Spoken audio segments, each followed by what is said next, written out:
and has done a study on Karimpur village, UP. So you have to write this content. You have to write this content for sure. If you're writing only about this, you'll not get marks. You have to make this as a base of your answer. But then if you have a content like this, be sure and be very sure that you adding this will get you that plus 3-4. Right. So this is the basic diagram which is available in every basic book of anthropology. Unacademy. Let's crack it. In the main notes, Dwij has talked about Yogendra Singh and William Weiser because these are the go-to scholars for Jajmani system. Available in every book. And you have to write these two scholars and everyone will write these two scholars. Now what value addition did Dwij do is he's going to talk about it. Thereafter, I have written this characteristics. See, this is some diagram which we were talking about. There is, see this content is very basic. Now, what are the characteristics of Jajmani? It is hereditary, permanent relation, functional, ideology of patronation, integration of caste. See, these are 7 to 8 points, but I have shown them in very less space, in by a schematic diagram only. By one diagram, I am showing what are the characteristics of Jajmani system. So, if I am writing one answer, I can just draw this diagram and write these 7-8 points in an arrow diagram. I think it will take hardly around 40-45 minutes only, and it will add value to your answer. But you see, this is not value addition content. This is basic content which I have made as a value addition content. Right. And also look how crisp these notes look. In this much amount of section, you can study about Jajmani system, main two scholars, you have value addition content, you have a diagram. Because this will make your notes organic and you can revise them really well. So I think this approach of dividing the page, though I have not followed it because I did not know, but I think it's a very nice approach and you can pick this up from Dwij in this. And I think further here discuss more about... then I have discussed more about we always study this debate, Jajmani system, whether it is egalitarian or exploitative. Then this is the content which is available in every book, what Ram Ahuja sir has said. This diagram is also available, right? But I have added value to it. I had only one scholar, Ram Ahuja sir, and one more scholar. I think D.N. Majumdar has also said something about it. Thereafter, M.N. Srinivas has also said something about it. Then I add value to it that if Jajmani system is existing, I found this in EPG Pathshala, what are the function it performs, or what are the different scholars which have said something about it. Yeah, Beidelman Lewis. So we can see that Beidelman Lewis, he said that it maintains prestige of upper caste. Then I have mentioned Oscar Lewis has said that it provides stable labor supply. So see, I am not remembering exact definition of what he has said. I am not remembering exact definition or any elaborative thing. I am just remembering this short sentence that Oscar Lewis has said it provides stable labor supply about Jajmani system. So see, in one phrase I am remembering Oscar Lewis and I can mention it anywhere. Then again Harold Gold, that it distribute agri-produce in exchange of menial and craft services. So it's kind of negative statement. So whenever you are supposed to write some negative statement, you can quote this. So in egalitarian, he's quoting these functional elements. And in the exploitative, he's quoting the scholars who are talking about Jajmani system in a negative sense. Right. This Edmund Leach has said that it maintains and regulate division of labor and economic interdependence of caste. So this is kind of positive statement. And you should notice one thing from this. Even the value addition content that Dwij has used, it does not have scholars that anthropologists or sociologists will not know. Because once you have studied, you'll know Oscar Lewis, you know Battlemans, you will know Harold. You will know Edmund Leach. We study in paper 1. We study Edmund Leach in paper 1 as well. Value addition does not mean that you are adding anything and anything from everywhere. Right. It means you are adding only the relevant things that the examiner will also know.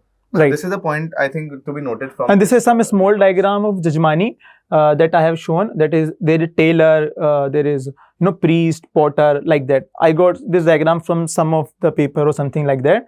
And I now if I am supposed to write about Jajmani system, you see I have lot of content and which is very structured also. So I'll just remember this and I'll try to put this in my answers. So this was my approach of adding value addition content to my notes. So this is a picture from my notes. I hope this is pretty much visible. So if I first talk about this diagram. So look at this. What I'm doing is on the top of my notes, just wait a second. So on the top of my notes, I am actually sticking these papers, sticky notes, and I am writing anything that I feel is relevant to that topic. For example, this is something I was studying in the chapter number 1. What is the difference between sociology and anthropology? So in this, I just did first of all the definition of Auguste Comte. Yeah, the definition of Auguste Comte, in which I wrote about the definition of sociology, and then just to explain the difference and similarities between anthro and sociology, I made this this diagram, this some sort of Venn diagram, in which the common part that we have will show the common elements, while the other parts will actually show the differences between the both. So just look how in just one diagram I am able to explain the entire thing well. And I think these kind of diagrams are actually going to add value to your content. We can also report this in the form of points, but if you are actually putting it in this format, this will look a little interesting to the examiner, and will also help you write a lot of content in less space. And I will add to this, Asad, that the good thing about this diagram is, suppose this comes in a 10 marker. In Right. 10 marker, student face the issue that in 10 marker, how to put that much content. Because if this comes in 10 marker, then you will be able to write maximum 3-4 points from this. Correct. So in 10 marker, if you draw this diagram, then I can see 1, 2, 3, 4, 5, 6, 7. points I plus think in 7 this points case. plus some example as well, Right. and some scholar also.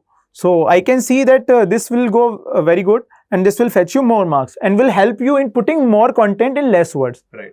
So this is one example of how you can add value just by using the same content. This is the same content, but still I'm using this to add value to my answer. Now to go for the second example, if you look at this part, if you look at this one, then you will find that I'm talking about microevolution in this. Okay, I'm studying about microevolution, in which I got I actually took it out from the Nature website, and in this there's a study that was being done, a microevolution over a short period of time in around 100 years.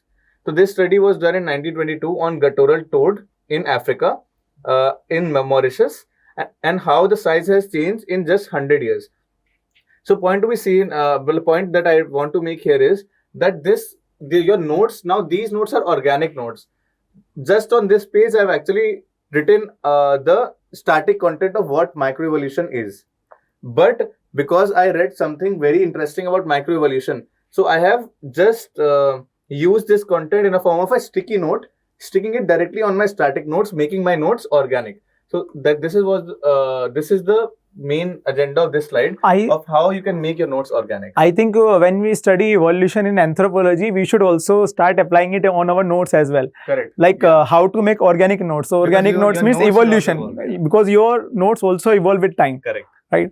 So this was just in brief about my value addition was exactly almost similar to what Dwij has done in the previous slide.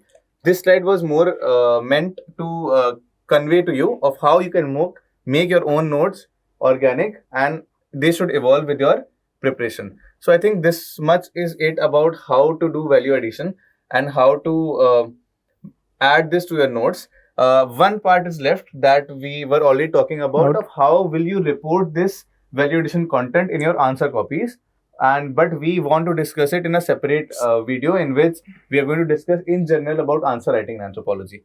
So if Dwij wants to add something, I think this is the thing which we wanted to discuss. As you can see how we made the notes and how we put that value addition content in our notes. So the thing which I wanted to convey is that when you are looking after this value addition content in anthropology, there is no dearth of content, because that content is very much available. You have to look after the content on which you and examiner will be on the same page. And that value addition can be done from EPG and IGNOU, because there you and examiner would be on the same page. Write basic content, add some value to it, show some creativity. Like by using your creativity, you can show that much content in very less space. What Asad and me has talked about, there is no any scholar nothing out of the world. It is available. It is in the books only.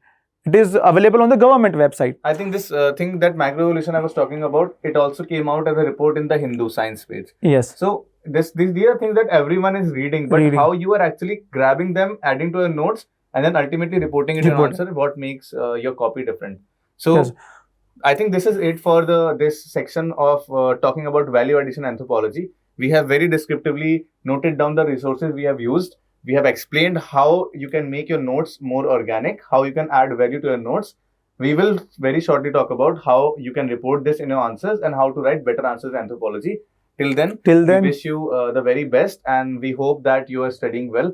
And the upcoming mains or the upcoming attempt that you're going to give, this content is going to help you. All the very All best. the very best. Thank you so much. Thanks a lot.